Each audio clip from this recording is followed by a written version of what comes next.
Saludos amigos, Dios les bendiga. Les habla Cristian Vadillo, aquí desde el barrio Cuchillas en Moca, Puerto Rico. En este video vamos a comenzar leyendo el Evangelio según Lucas en el capítulo 21 del versículo 5 en adelante. Y a unos que hablaban de que el templo estaba adornado de hermosas piedras y ofrendas votivas, dijo: en cuanto a estas cosas que veis, días vendrán en que no quedará piedra sobre piedra que no sea destruida. Y le preguntaron diciendo: Maestro, ¿cuándo será esto? ¿Y qué señal habrá cuando estas cosas estén por suceder? Él entonces dijo: mirad que no seáis engañados, porque vendrán muchos en mi nombre diciendo: yo soy el Cristo, yo soy el Mesías, y el tiempo está cerca. Mas no vayáis en pos de ellos. Y cuando oigáis de guerras y de sediciones, no os alarméis, porque es necesario que estas cosas acontezcan primero, pero el fin no será inmediatamente. Entonces les dijo: se levantará nación contra nación y reino contra reino, y habrá grandes terremotos y en diferentes lugares hambres y pestilencias. Y habrá terror y grandes señales del cielo. Pero antes de todas estas cosas os echarán mano, os perseguirán y os entregarán a las sinagogas y a las cárceles, y seréis llevados ante reyes y ante gobernantes por causa de mi nombre. Y esto será ocasión para dar testimonio. Proponed en vuestros corazones no pensar antes cómo habéis de responder en vuestra defensa. Porque yo os daré palabra y sabiduría, la cual no podrán resistir ni contradecir todos los que se opongan. Mas seréis entregados aún por vuestros padres y hermanos y parientes y amigos, y matarán a algunos de vosotros. Y seréis aborrecidos todos por causa de mi nombre. Pero ni un cabello de vuestra cabeza perecerá. Con vuestra paciencia ganaréis vuestras almas. Ahora preste atención a estos versículos que vienen a continuación. Pero cuando viereis a Jerusalén rodeada de ejércitos, sabed entonces que su destrucción ha llegado. Entonces los que estén en Judea huyan a los montes, y los que en medio de ella váyanse. Y los que estén en los campos no entren en ella, porque estos son días de retribución para que se cumplan todas las cosas que están escritas. Mas ay de las que están encintas y de las que crían en aquellos días, porque habrá gran calamidad en la tierra e ira sobre este pueblo. Y caerán a filo de espada y serán llevados cautivos a todas las naciones. Y Jerusalén será hollada por los gentiles hasta que los tiempos de los gentiles se cumplan. Este pasaje es utilizado por los preteristas para decir que la segunda venida de Cristo tuvo su cumplimiento en el año 70 con la destrucción del templo de Jerusalén. Ellos dicen que esta es la señal inequívoca de que todo se cumplió, de que en el año 70 llegó el fin de todas las cosas. Eso es lo que enseña el preterismo total y el hiperpreterismo.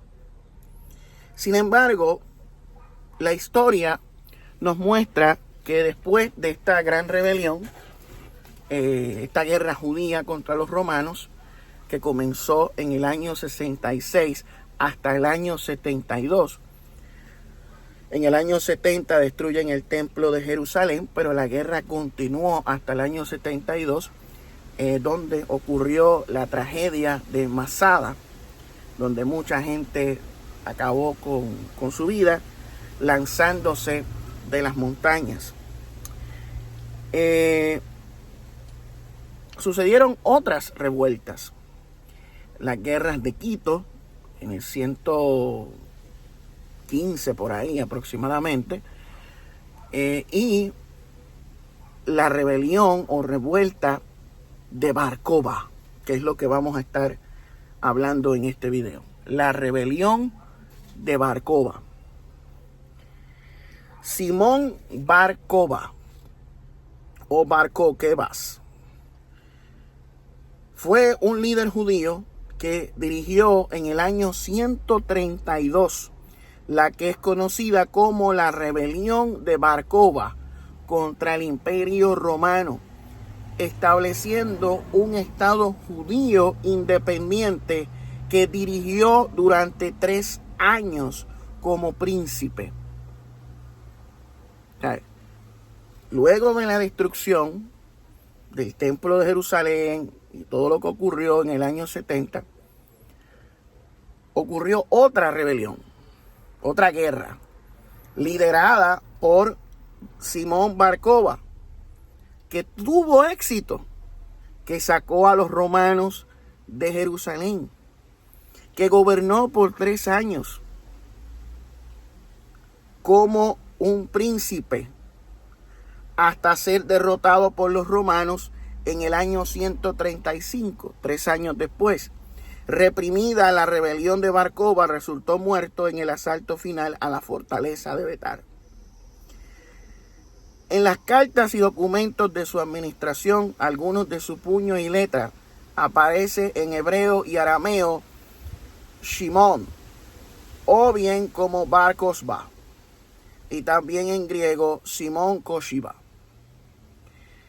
El nombre Kokhba realmente significa estrella, y fue el Taná Rabí Akiva en hebreo el que lo asoció con el versículo de Números 24:17, descenderá una estrella de Jacob, una forma metafórica referente al Mesías, aunque estas pretensiones mesiánicas no eran del agrado de otras autoridades judías que no lo reconocían como Mesías o como un Cristo. El apoyo de Akiva a Kokhba y a la rebelión le costó ser finalmente ejecutado por el legado romano Quinto Tinello Rufo. La rebelión de Bar Kokhba fue del año 132 al año 136. Mered Bar Kokhba fue una rebelión de los judíos de la provincia romana de Judea, comandada por Simón Bar Kokhba contra el Imperio Romano, ocurrida alrededor de los años 132 al 136 después de Cristo, como unos 60 años después de la destrucción de Jerusalén, del templo. Fue la última de las 3 grandes guerras judeo-romanas, siendo la primera la de 66 al 72, luego la guerra de Quito, la guerra de los Quitos o rebelión del exilio, que fueron en comunidades judías en Chipre, en Babilonia y en otros lugares, que fue en el año 115 y 117, que fueron reprimidas por el general Lucio Quieto, quien gobernaba la provincia en aquellos tiempos, y en la que se luchó solo marginalmente en Judea. Otros historiadores prefieren el término de guerra por las características de la lucha desarrollada, su duración y sus similitudes a otros conflictos definidos en la historiografía como guerras, y también por considerar el término rebelión propio de un alzamiento contra una entidad legal, mientras que los judíos precedían a los romanos en la región, que pasaría a llamarse Palestina tras la victoria romana. En este aspecto sería la última de 3 guerras y la tercera de 5 conflictos judeo-romanos en su totalidad. Al igual que la primera y segunda guerra judeo-romana, la de Bar Kokhba resultó en una derrota judía total.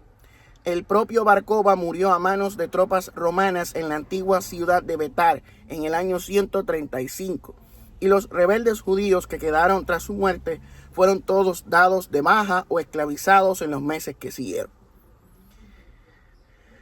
El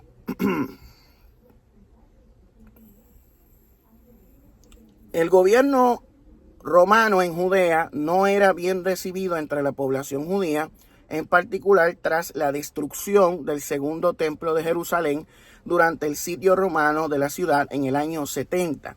La rebelión estalló como resultado de tensiones religiosas y políticas en Judea que siguieron la fallida Primera Guerra, llamada también la Gran Revuelta, entre los años 66 y 73.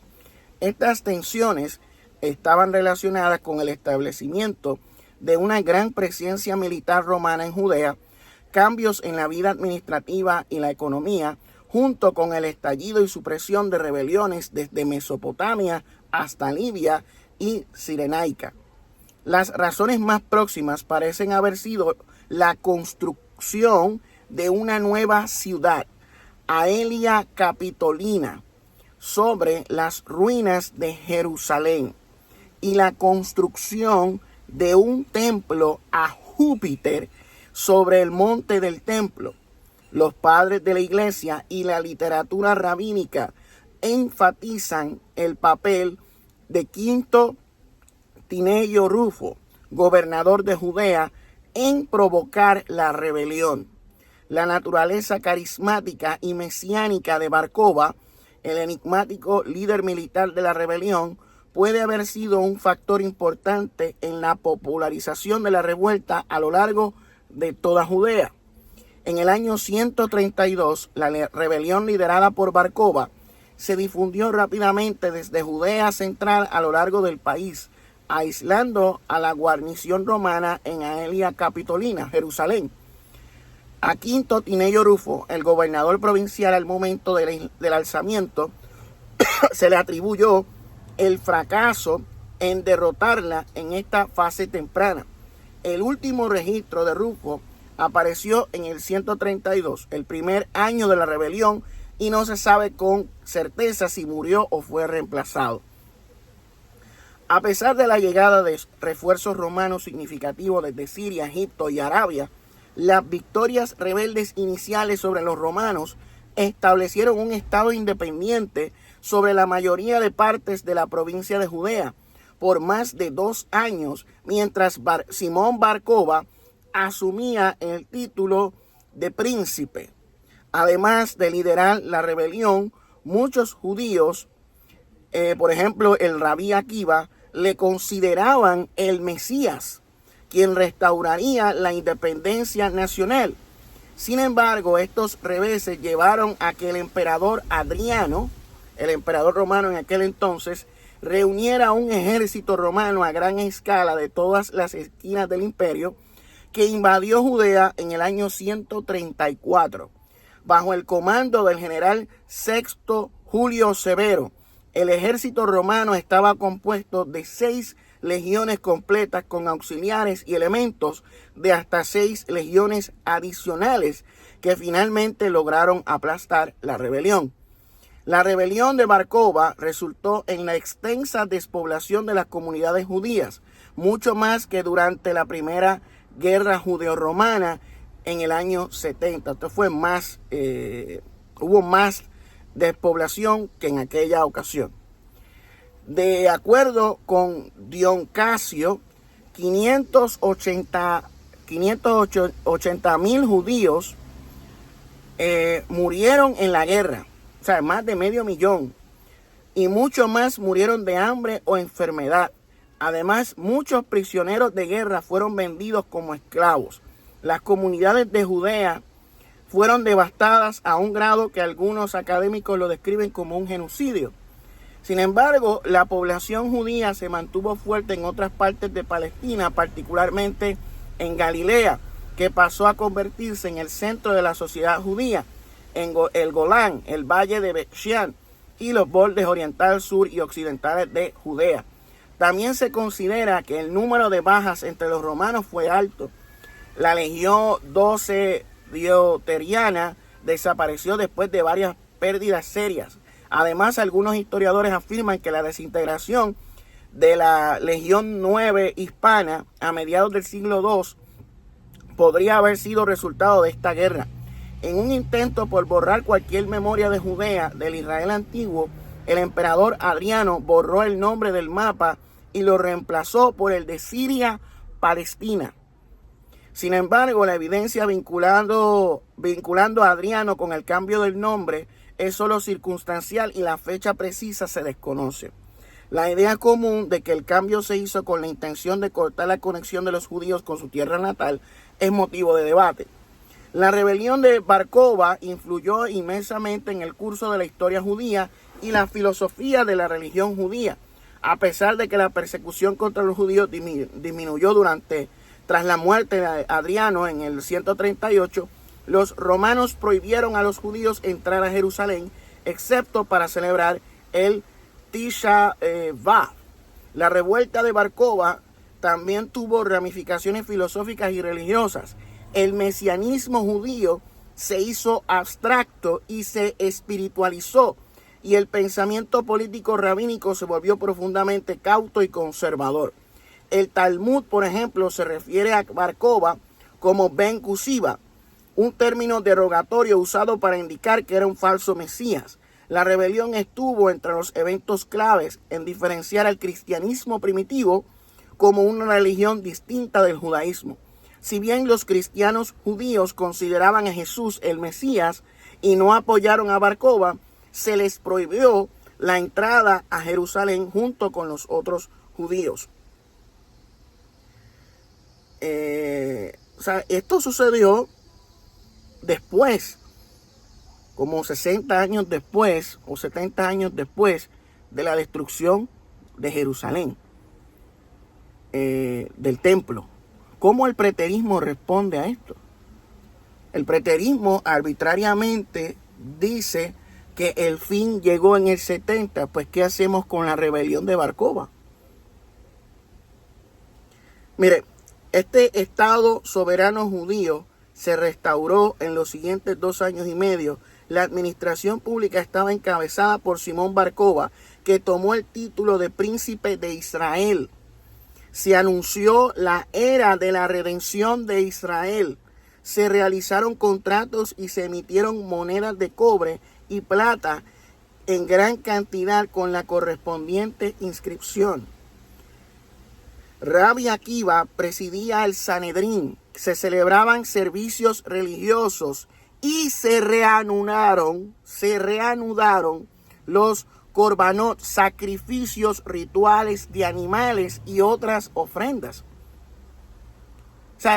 Los preteristas dicen que los sacrificios de sangre llegaron a su fin en el año 70, pero aquí nos menciona que durante el periodo de este gobierno de Bar Kokhba se reanudaron los sacrificios y se cree que estuvieron intentando restaurar el templo de Jerusalén, pero no hay no hay evidencia sobre esto.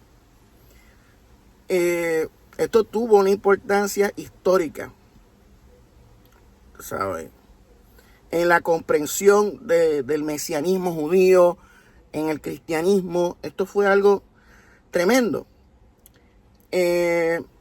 A mediados del siglo XX, la rebelión de Bar Kokhba se convirtió en un símbolo de resistencia nacional en Israel. El movimiento juvenil sionista Betar toma su nombre de la fortaleza, y el fundador del Estado moderno judío, David Ben Gurión, originalmente llamado David Gruon, tomó su nombre hebreo de uno de los generales de Bar Kokhba. Imagínense que hasta ha influenciado al Estado moderno de Israel.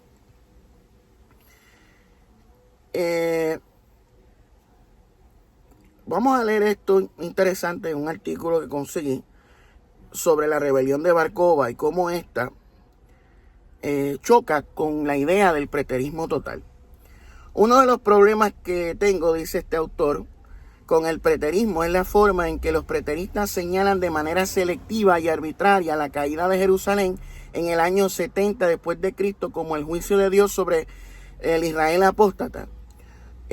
Concedamos por el bien del argumento que el Apocalipsis del discurso del Monte de los Olivos y Primera de Tesalonicenses se centra en el juicio de Dios sobre el Israel apóstata. ¿Por qué pensar que esas profecías comienzan y terminan con la gran rebelión del 60 al 72 o el 73?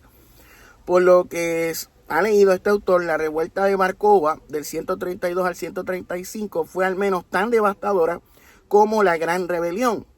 Y aquí está citando la enciclopedia Jewish Encyclopedia, la enciclopedia judía. De hecho, en cierto sentido, la revuelta de Bar Kokhba fue aún más devastadora. Dicen, después de la gran revuelta, los judíos todavía tenían el optimismo y los recursos para organizar 2 guerras más de liberación. Pero la revuelta de Bar Kokhba aplastó sus aspiraciones nacionalistas y dejó desposeídos de una manera que no sucedió en la primera gran revuelta. Después del 135 después de Cristo, dice la enciclopedia judía, cuando la rebelión fue aplastada, Adriano actuó con mayor crueldad aún y emprendió una campaña para borrar no solo los restos del pueblo judío, sino también el recuerdo de su existencia.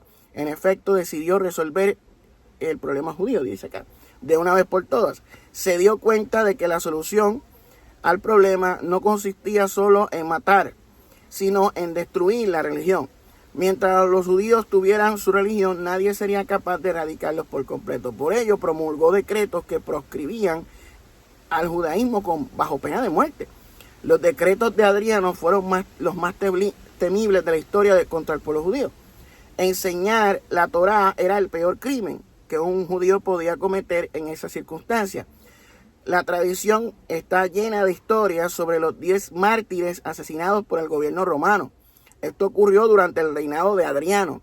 No se conformó con matar a esos grandes rabinos, sino que lo hizo en público con brutalidad y tortura, con la esperanza de aplastar el espíritu del pueblo.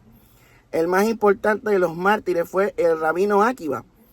Adriano no se detuvo allí, prohibió que se mencionara el nombre de Jerusalén y rebautizó la ciudad como Aelia Capitolina. También prohibió a los judíos vivir allí.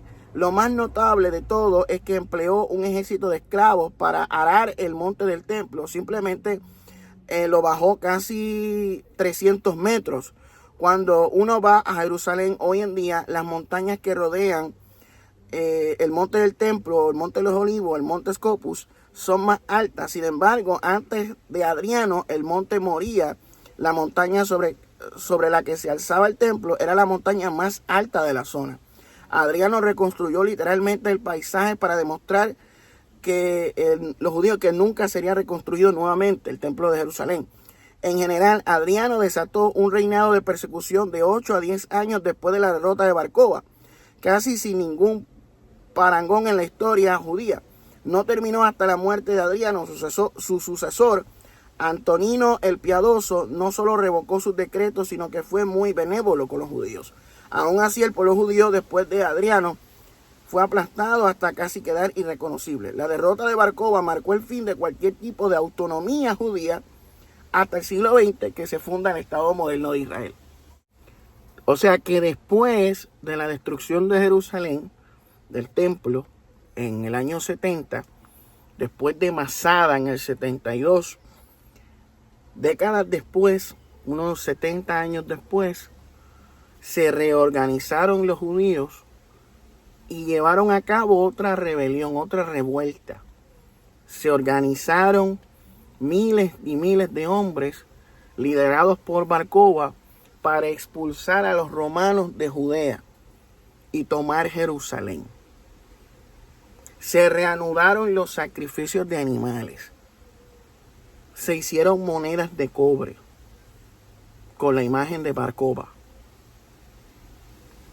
O sea, el preterismo dice que todo se acabó en el año 70. ¿Qué hacemos con Bar Kokhba? ¿Qué hacemos con las guerras de Quito? Esto es bastante problemático para el preterismo total. Por eso es que ellos no hablan de este tema. Escasamente hablan de la revuelta de Bar Kokhba, porque pone en duda sus presuposiciones, sus enseñanzas acerca del fin. O sea, de que el fin, según ellos, llegó, se cumplió. Pero ¿qué hacemos con lo que sucedió después? ¿Qué hacemos con lo que está sucediendo hoy? Con lo que sucedió en el 1000 y pico. O sea, a lo largo de la historia, ¿qué hacemos con eso?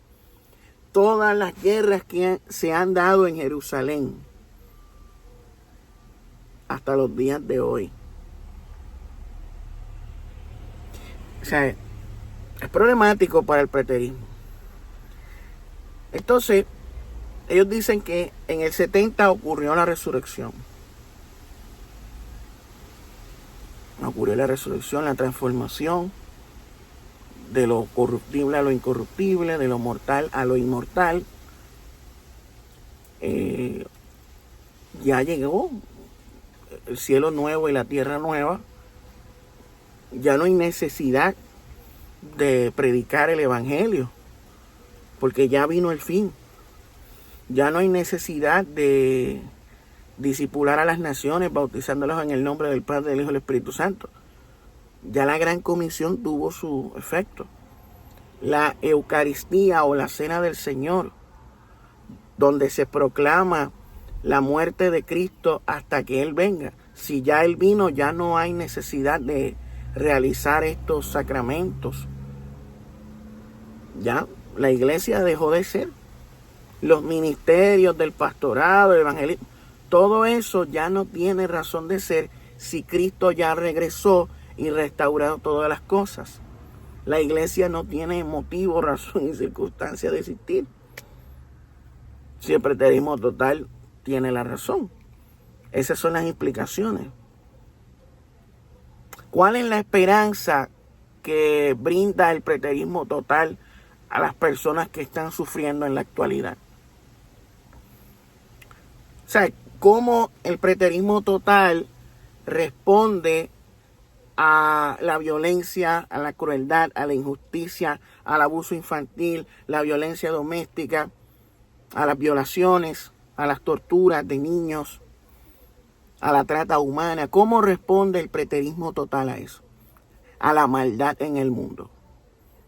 No tienen respuesta. Su énfasis es el año 70. No tienen respuestas a la realidad de hoy. ¿Cómo aplicas esa escatología realizada al mundo del siglo XXI? ¿Cuál es tu base? No puedes usar la Biblia como base porque ya la Biblia tuvo su función, tuvo su conclusión en el año 70. Entonces, ¿cuál es la base del preterismo para atender las cosas que vemos hoy? O sea, no tienen base ni fundamento para decir que Dios de alguna manera u otra pondrá fin a la maldad en algún momento en el futuro. No pueden decirlo, porque la Biblia no la pueden usar. Tendrían que inventarse una consumación final, un nuevo fin del mundo, basado en sus propias ideas, no en la Biblia. O sea, ese es el problema que tiene el preterismo total y el hiperpreterismo. Tienen que inventarse cosas para tratar de enfrentar el mundo real de hoy. No tienen base, no tienen fundamento escritural, no tienen nada. Porque si todo concluyó, ¿por qué las cosas permanecieron iguales? Si ya las cosas han sido restauradas, ¿por qué siguen las cosas como están? Si Cristo ya restauró todas las cosas, ¿por qué siguen habiendo maldad en el mundo? No hace sentido. No se cumplió. Lo que ellos dicen que se cumplió, no se cumplió porque el mundo sigue igual. O sea, decir que se cumplió es enajenarse totalmente del mundo real. No se cumplió. Están en un autoengaño psicológico, enajenados del mundo real, en un delirio. Dice, el fin llegó en el 70. ¿Y qué hacemos con Barcoba? Pues nada, amigos, los voy dejando. Esto ha sido todo por este video. Si fue de su agrado, regálenos un like, comparte, deje su opinión en la caja de comentarios. Este fue Cristian Vadillo desde el barrio Cuchillas de Moca. Nos vemos mañana, si Dios lo permite. UAP for life.